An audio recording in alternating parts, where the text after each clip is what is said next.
All right, another Tuesday, and last weekend was a weekend like any other for me. A lifetime of memories made. But we'll talk about that in community news, but let's talk about what's coming in this fall's real estate market.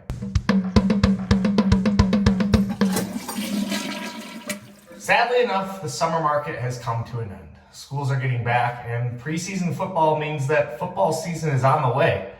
And what happens is we see a dramatic decrease in buyer activity during the football season and when students get back in school. It's just another time in the year in which these buyers get distracted. So what you're going to see in the market is you're going to actually see the inventory rates come up.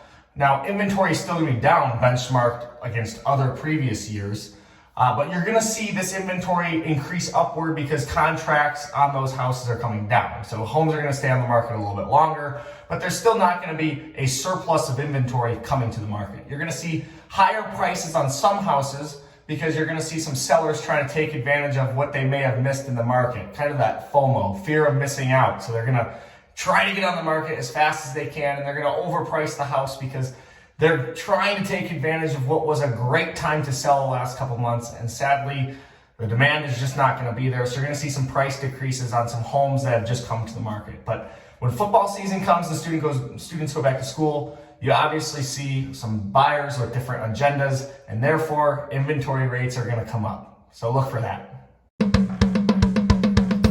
All right, in community news, I think a lot of you know that my passion outside of the real estate world is junior golf and competitive golf, and I'm a high school golf coach. And over the weekend, maybe this was the biggest accomplishment that I could ever imagine happening to someone I know. The U.S. Amateur was taking place at Oakmont Country Club in Pittsburgh, and James Piot had a phenomenal week. He's a former Detroit Catholic Central golfer. He now plays at Michigan State University, but I was fortunate enough to be around James for 2 years at Detroit Catholic Central, and he won the U.S. Amateur. The Tiger Woodses, the Bobby Jones, Jack Nicklaus's, you name it. Those are all U.S. Amateur champions, and now James Piot is one of those, and there's just endless possibilities from here moving forward for James. It just takes incredible mental capacity and composure. Top tier, we're talking professional type composure to hold together all week and be a champion. And I'm sure you've seen the news articles. It's all over the local news, the regional news. It was broadcast on national TV. Words can't describe how I feel. I just am overwhelmed, and I'm not even the one swinging the club. I was just there to watch. I shed some tears walking back to my car, walking down the historic fairways at Oakmont. Firm conditions. I mean, you should have felt it underfoot. I mean, I just can't describe how I feel. And